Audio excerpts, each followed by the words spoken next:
Welcome back to Center Circle Podcast, and this time we're on the road and we're together. Larry Weaver, Andre Bomar, something that we don't usually do.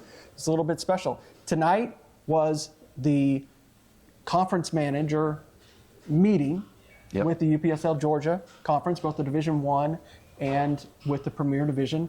Got to see Jan Squire, got to talk to Llewellyn Frazier, and was an interesting little conversation. Yeah, I mean, it was very good to see the state of the league, and particularly in the Georgia Conference. We've seen the growth over the past few years since we first came in. Of course, with the Atlanta Caribbean League that came in, merged with the UPSL back in 2018, 10 teams.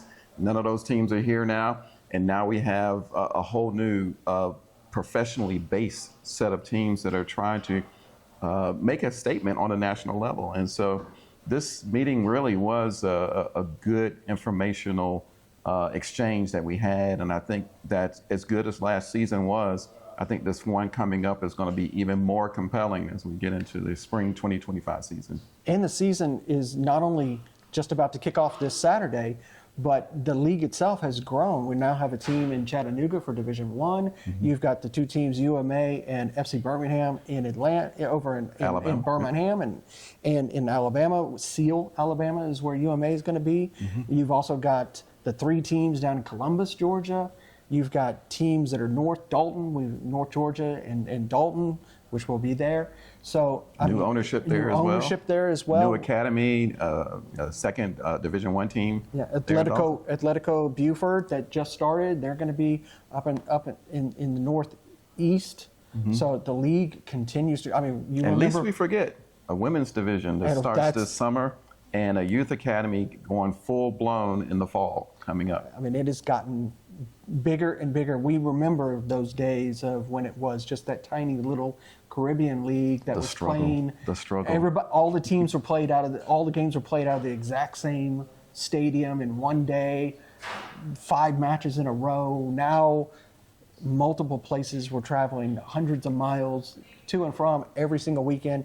Live matches on our YouTube channel. We also we've launched a Patreon channel. So for those matches that are not on our YouTube channel, but we do produce, they're going to be behind a paywall. Need a little bit to cover the cost for those. Those are going to be on our Patreon channel. So if you ever go on to patreon.com, look up ASMG TV, and you'll be able to watch those matches that you won't find on our UPSL channel. And another thing, Larry, that's exciting is sort of a collaboration that we now have with Jason Longshore's company, Soccer Down Here. And this gives us an opportunity to widen that coverage. And so everybody, he's a big name in the region, but what it does is it gives opportunity. We often talk about the UPSL being a pro development for the players and coaches. Well, we also have that with the broadcast. And so you're going to see a lot of new personalities that come up and be able to grow in the game in broadcasting. And so not only do we see it on the pitch, we're going to see it in the broadcast booth. And we're starting to get information from other leagues that want to be a part of us. The UPSL California wants to offer some assistance there. Midwest wants us to do some work there too. Arizona and Minnesota. Yeah. So we're going to have a lot of UPSL coverage to bring you this spring. So keep an eye out for it. Now, we had an opportunity. You got to interview Georgia Revolution. Yeah, Sam Morrison. Yep. And you got a chance to sit down to talk to the man, the myth, the legend himself, Jan Squire. Yep. And to get a little, what we like to call the state of the UPSL. Yep. So we'll have those coming up here in just a few minutes. Take a look. Quick little UPSL news and conference here in Center Circle Podcast. So have a look at all of it. Enjoy watching. We'll see you next time. All right, we have Sam Morrison here from Georgia Revolution here at the AGM here in Dunwoody. I wanted to ask you, first of all, a little bit about your background. How did you get involved with the team? So me, my dad, and my brother took over the side back in, I believe it was 2016. It was previously it was a semi-pro team, but it was attached to a different youth organization. We took it over, moved it to McDonough, which is in Henry County, from Rockdale County, and joined the UPSL, I believe, was it 2021? Yeah, I believe so. Yeah, that's just the beginning. Yeah. Before that, we were just a summer ball team, and now we're looking to have a presence year round. So UPSL is a great option for us. Right, right. And now with the AGM that we just had here, I know there's a great amount of anticipation after the last season. What was your experience here at the meeting with all the other coaches? I think it was really insightful. You know, I'm just now getting back with the team, leaving a previous job, so I wanted to learn kind of the inner workings of the league, and I think it was definitely informative. Learned a lot, got to meet some of the other people involved with other teams, so yeah, it was definitely a positive experience. All right, and now there's the outlook for the new season coming up. So close last season, got postseason play, did very well in the regular season. But now, do you see the team advancing even further now? Is that the hope? I imagine that'd be the hope that you would have. Yeah, I mean, obviously we want to win the conference like everybody. We've had difficulties getting over the hump. The first round of the playoffs seems to be our stopping point every year, but this year the goal is to make a deep run. I think we've added a lot of pieces that are going to help us get there, and we're really excited. Yeah, I know there's, you say trying to get over the hump. I think that sometimes that can be an educational thing. Do you think you've learned from some of those things that maybe have gone wrong to prevent you from advancing to applying that to the new season? Definitely. I think we've had a young squad for a few years now, and they've started to gel a lot more. Getting 2 or 3 years playing together, obviously you're going to be better than you were the first year. Some of these guys, they were teenagers when they started playing, and now they're kind of growing into their own. So we're excited to see, where that takes us this season. All right. So we've done all the prep now. Preseason is almost over. We start the season this coming weekend. You got Pachuca, who's new, or the promoted team coming up. What's the preparation been like for that match? Yeah, I mean, a lot of training, a lot of, just getting the new guys integrated, getting them ready to play. Obviously, we're not going to take it lightly. Any team in this league, they're going to want to win. So we know them being a new team doesn't make a difference for us. The goal is the same. We want to win the game. So we'll see what happens this weekend, but I'm feeling good about it. All right, sounds good. Well, thanks a lot for taking time to talk to us, and look forward to seeing you in action on this weekend. Yeah, thank you. Jan, Andre. Always a pleasure to talk to you. Good to see you. Yes, good to see you. Just finished our AGM here. What's your first impression of the discussion that went on with the coaches and the players here? I think it's a great group of owners, general managers, coaches that really want to be part of a competitive league and play year round and be part of something that's organized, that is connected to the U.S. soccer system, and we are being a direct member of the U.S. Soccer Federation. So it's been a long road. We're at 34 teams here in Georgia and growing. Yeah, I mean, you were there at the beginning when Georgia first came into the UPSL, and what has been the biggest difference you've seen since we first came in? I believe we hit it in 2018 here in Georgia. I always say that once you knock down a few bricks on the wall, the wall comes tumbling down, as they say. And we picked up a few teams. That gave us a little confidence in the market. Other teams noticed that. Other teams noticed what the league was doing, the professionalism, the management of the league.